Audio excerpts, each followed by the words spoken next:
bëgg nga gis. bëgg nga xam. seetaanal.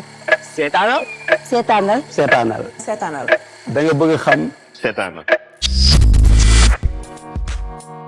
Ce podcast a été réalisé avec le soutien de l'Organisation internationale de la francophonie.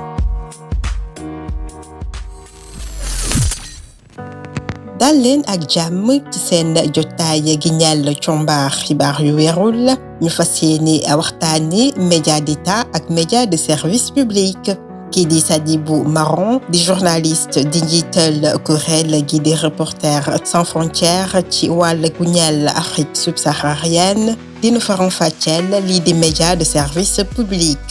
li ma jàpp mooy ci réew yu bari yi ñuy seetlu di nga xam ne ni dañ ciy liggéey mu nekk fii ci Afrique comme suñu yeneen bureau yi ci àdduna bi lu ñuy duppee média de service public mooy média yi nga xam ne nii ëpp ci seeni koppor yi ñuy doxale ay impôt doomi aadama yi nekk foofu lay jógee maanaam les ressources publiques. jàpp nañ aussi que ñenn ci média de service public yooyu bu ñu jotee li ëpp ci seeni koppar leneen li ci des pour ñu mën a mottali seenu budget dinañ am sañ-sañu uti ko ci li ñuy wax publicité yi wala ñu am ci yeneen moyens yoo xam ne ni li ñuy woowee moyen de diversification des produits la ñu koy jëlee foofu. fii ci Afrique sowu jant aussi da ngay gis comme Sénégal lu mel ni RTS dañuy am seeni budget qui vient de la dotation de l'État mais aussi dañuy am la possibilité surtout man loolu moo ci gën a intéressé dem uti ay publicité am aussi seen yeneen produits de diversification. loolu aussi mën nañ ko seetlu ci journal bu mel ni Soleil. lan la ñu mën a jàpp ci li ñeel média d'État. ñun ci liñ jàpp ak ci li ñu seetlu ci réew yu ñuy liggéey seeni mbir moo gën a compliqué booy xool que média d'État yi c'est des médias yoo xam ne nii c'est carrément le contrôle de l'État. ñoom sax booy xool soxlawuñ sax publicité ci yenn réew yi nga xam ne ni moom lañu gis am na y a beaucoup d'exemples aussi ci Afrique aussi y a des médias yoo xam ne ni carrément ce sont des médias d'État. média de service public ak média d'État est-ce que am na différence. am na différence média d'État sax dëggantaan jaay sax ci yenn réew yi ñu gis boo xoolee sax soxlawul sax lu mel ne ay publicité parce que les autorités yi ñoo leen di financer entièrement et ñoom du ñu def lu dul relayer position wu autorité yi. or boo xoolee li ñuy wax média de service public fii boo jëlee benn journal bu mel ni Le Soleil mais di nga fa mën a gis opposition bi gis fa société civile gis fa activité bu dee premier ministre la wala activité président de la République ñoom ñoo xool naka lañ koy répartir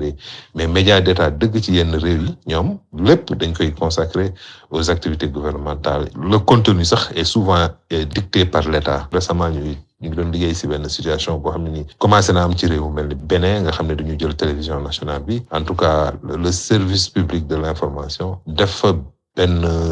comité éditorial boo xam ne ni ki ko jiite moom ci palais bi lay liggéeyee maanaam lépp lu ñuy war a génn ci télé bi kooku moo ko war a valider te kooku tamit adjointam aussi su jigéen la mais ci palais bi lay liggéey xam nga loolu dafa xaw a doy waar donc loolu dafay indi sax censure directement dafay indi aussi violation le droit à l'information et une information plurielle. ban nuance moo am diggante média de service public ak média d'État. ala kulli alin nuance am na. média d'État ak média public am na nuance.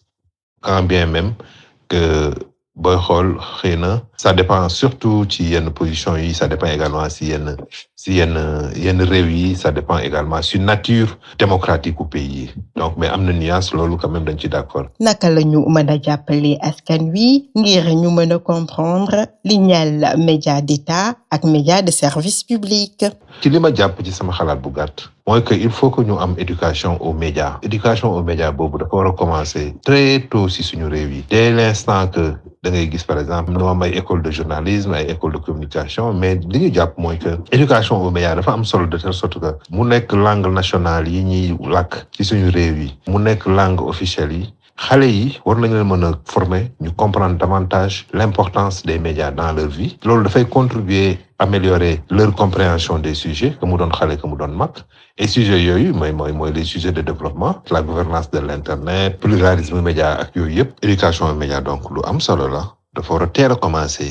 ci lycée yi dem aussi ci ñi nga xam ne dañ nekk ci système alphabétisation yi mais surtout ñu ciy utiliser aussi langue locale yi éducation des médias boobu aussi dafay war a permettre ñu koy def ñu gën a xam lan la ñuy wax fiabilité de l'information parce que loolu dafa am solo. lan mooy fiabilité xibaar. fiabilité de l'information nag moom mooy tax ki nga xam ne nii ci moom la ñu jëmale information bi moom mu bañ a nekk information boo xam ne nii amul benn manipulation amul benn désinformation amul benn incohérence mais information boo xam ne nii nekkul lu ñu téléguidé wala lu ñu désinformé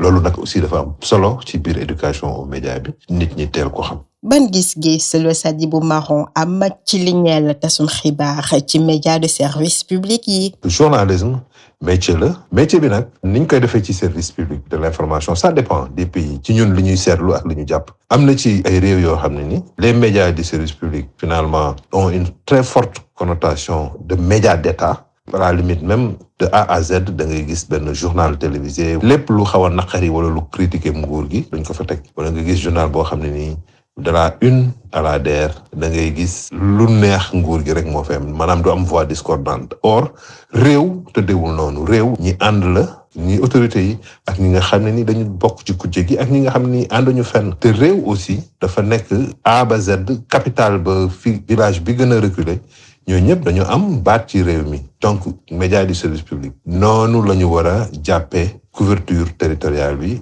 mais en termes de gradation de l'information li ñuy wax en termes de dignité d'intérêt en termes d'actualité. ban seetlu la taskatu xibaar bi am ci doxalinu télévision nationale. at yi ñu weesu Sénégal amoon na nguur gi fi nekkoon dem na gisoon nañ par exemple boo jëlee lu mel ni télévision nationale xawoon na doy waar mais gis nañu ne autorités yu bees yi bi ñu ñëwee ba léegi gis nañ quand même bu fekkee ne ci journal télévisé bi rek foofu rek la ñuy yem gis nañu quand même ci li ñu seetlu que am na évolution conséquente am na évolution aussi extrêmement intéressante te loolu aussi lu ñuy rafetlu la dañu jàpp ne aussi noonu la war a mel c'est-à-dire que bu opposition xewlee ngeen dem teewal leen jël fa information bu nguur xewlee nga jël fa information généralement ñoom dañuy am ay charte yu leen di kii mooy les activités du gouvernement mais yooyu yëpp boo ko jëlee ba pare nga dugal ci aussi li nit ñi xalaat nga varier yooyu yëpp dina jox une température un peu de la situation du pays te kenn du la ci mën a ŋàññi boo defee ce journal ba pare loolu gis nañ ko ne commencé de effectivement ci boo jëmee benn télévision nationale bu mel ni RTS. média bi nga xamante ni nguur da ci dugal loxoom loole ndax du soo xel mission wu service public bi mu waxloog askan wi. am na réew yoo xam ne ni gouvernement bi mooy contrôler yenn médias yi mais ça n'empêche pas à ce que les médias soient de très bons médias. Bu dee journal la et c'est des médias bien écrits bu dee télévision la c'est des médias qui font des programmes vraiment alléchants dignes d'intérêt pour la population et bu dee rajo la aussi maintenant am na yeneen réew yoo xam ne ni aussi il y a le contrôle étatique et un contrôle très serré te ñi fay liggéey aussi en tant que professionnel ñoo loolu dafay impacter seen kaw dafay impacter sax ci seen professionnalisme parce que da ngay gis ñoo xam ne ni dañuy dem ba même bu ñu defee ay papiers de reportage c'est des papiers qui sont même pesés sous-pesés et millimétrés le contenu des choses avec un système de validation boo xam ne ni yow bu fekkee ne da nga nekk un journaliste qui aspire à une certaine liberté boo bu deful ndànk sax doo fa yàgg da ngay génn dem feneen mais loolu nag moom mënuñu wax ne c'est le cas au Sénégal aussi pour wax dëgg rek metti na selon les pays yomb na aussi selon les pays. ingérence politique wala économique ban njeexital la mënees am ci li ñeel manipulation ak désinformation. ñun dañoo def benn rapport yàggul dara mais rapport bi dañ ko concentré surtout sur le Sénégal lenn li ñu gisoon bi ñuy def investigation yi mooy que ni amoon na beaucoup d'ingérence politique mais loolu du Sénégal rek boo demee ci ay réew comme ay Nigéria nga dem aussi ci yeneen réew un peu partout da ngay gis ni bu dee journaux la ñu ci bëri c'est des hommes d'affaires ñoo nekk ci ginnaaw wala ay politiciens ay sénateurs yu am xaalis ñoo nekk ci ginnaaw da ngay gis parmi ñooñu ñenn ñi wax ne dañuy créer seeni journal bopp uniquement pour pouvoir se faire entendre et l'utiliser comme des leviers de pression loolu aussi dafay am comme moo tax ñu naan la les médias n'avaient jamais été autant attaqués par ceux qui sont supposés être leurs premiers défenseurs. Et ces gens-là, ce sont les hommes politiques. Donc,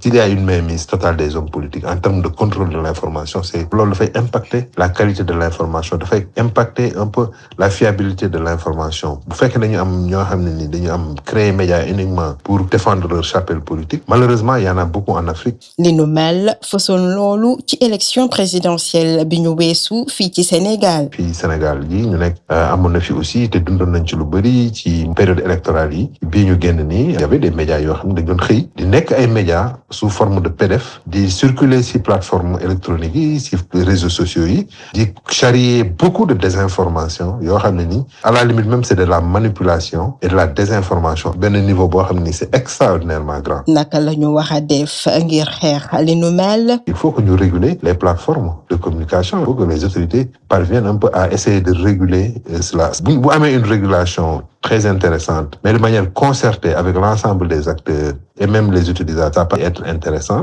Ba nga xam ne tout ce qui est désinformation, ça va avoir tendance à périr. Mais lu ñu war a gën a liggéey la gën ci seetlu aussi xam ne plus ñuy gën a dem plus développement bi di dem technologie mais plus possibilité yooyu aussi dafay am même bu nekkul sax homme politique mais mën na nekk un simple citoyen boo xam ne nii xëy na moom il a le matériel qu'il faut pour créer un journal mu ne xaaral moo ko créer ko sous la forme de PDF chaque jour ma bind ci lu ma neex ba pare partager ko ci réseaux sociaux yi dugal ko ci revue de presse yi. identification wu fi xibaar yi di roose doon ponk bu am solo yi tamit. il faut que journaux yi déjà que ñu identifier leen xam kan ak kan moo nekk ci ginnaaw journal yooyu il faudrait que lépp luy def xabaar ñu xam ne lii xabaar lay def parce que xabaar dafay jóge ci canal d'information et réseaux sociaux mën na nekk canal d'information mais la différence mooy booy xool yow mi nekk sa journaliste au moins di nga collecter di nga traiter bu fekkee ne dañ la jox xabaar boo xam ne nii ci benn nit la doomi aadama di nga am sañ-sañu woo doomi aadama boobu aussi pour mu joxe avis am su ko defee mu nekk une information équilibrée mu bañ a nekk une information qui impacter la vie l'honorabilité d'une personne foofu ay désinformation yu bëri fa dañuy jóge di donc ñun li ñu jàpp mooy que ni manipulation aussi effectivement dafay am dafay jóge ci pouvoir politique bi mais dafay jóge ci aussi ci pouvoir économique bi dafay jóge également ci leneen lobby yoo xam ne ni ñoom tamit dañu am seen intérêt pour am journal wala ñu am média te loolu journalistes yi je veux dire journalistes yi ñu formé les bien formés ñooñu aussi war nañ ci mën a taxaw xeex à travers des formations à travers beaucoup d'actes de solidarité pour dire non à la désinformation. ñenn ci askan wi di ñaawlu tekkaaral bi ñuy nemmeeku ci média de service public yi su réew mi nekkee ci ay tolof doxalin gi ndax dëppoo nag li leen waxloog askan wi. Effectivement am na ay situations yoo xam ne les médias de service public ils n'avaient véritablement pas joué le rôle qu'ils devaient être par exemple boo jëlee ci yenn réew yoo xam ne nii dafay am ay troubles sociopolitiques wala nga gis réew yoo xam ne nii dañuy toog ay manifestations yu 3 jours d'affilée te doo gis benn média bu dee média d'état sax mën nañ comprendre parce que média d'état ñoom ala kulli alin lu ñu def lu dul lu leen seen chef yi wax bu dee média service public nga xam ne am na ouverture am na professionnalisme buñ ci waxul de manière délibérée loolu dafay nekk une véritable entorse aussi à leur mission de service public parce que l'information c'est en termes de dignité d'intérêt c'est-à-dire que bu ñu amee xew-xew bu rëy boo xam ne dafa lëmbee réew bu ñu xëyee suba war nañ gis nan la ko médias yi traité selon seeni ligne éditoriale ñii indi ci ay photos ñii indi ci ay explications ñii indi ci ay analyses ñii jox ci kàddu victimes yi des choses mais loolu moom mooy diversité aussi donc loolu bu fekkee nañu fa am mu doon xaw a loo xam ne xëy na peut-être dafay impacter image yu réew mi gisoo benn média public bu ci wax loolu dafay nekk effectivement entorse leur rôle c'est d'en parler ça dépend maintenant comment en parler est-ce que c'est pour dem jox parole par exemple ministre de l'Intérieur mu expliquer par exemple le nombre de personnes arrêtées ñoom ñooy xool bu leen neexee ñu def une demi-page bu leen neexee ñu def un reportage ñoom ñooy xool sous quel angle aborder mais l'important mooy il faut que ça puisse figurer dans les éditions du jour ou du lendemain si c'est un journal ou bien du jour en termes de journal télévisé. Sadibou Marong yëkkati ay ndénkaan jëmale ko ci taskatu xibaar yi. ñun nekkuñu ay censeurs ay journalistes dong lañ dañuy yem suñu liggéey. suñu rôle nekkul rôle taalub réew suñu rôle c'est informer mais avec toute la responsabilité nécessaire cette responsabilité-là loolu lu nekk lu ñu war a bàyyi xel aussi surtout dans nos pays très fragiles là où il y a beaucoup de structures qui ne sont pas à jour mais continuer à faire du journalisme nous semble extrêmement important. Les journalistes aussi doivent être davantage modestes pour se dire que ils parlent aux enfants de CM2 et jusqu'aux professeurs titulaires de chaire de l'université. Ils parlent à des gens extraordinairement intelligents et li ngay wax souvent ñooñu ñoo la ko gën a xam lépp lu ñuy wax na basé wu ci dëgg lépp loo xamul nga laajte ko wala nga def recours à des experts yi bëri na ñi nga xam ne nii boo leen tàllalee pied dinañ la mën a expliquer exactement public bi c'est l'obligation de les respecter aussi si ni ñuy bindee si ni ñuy comporter woo ni ñuy waxee ni ñuy concevoir même suñu relation ak public bi parce que le public est le premier juge et le jugement du public souvent est extrêmement important au-delà du jugement des pairs. ñu ngi leen di jaajëfal ci seen teewlu te di leen jox dig daje ci yeneen i jotaay.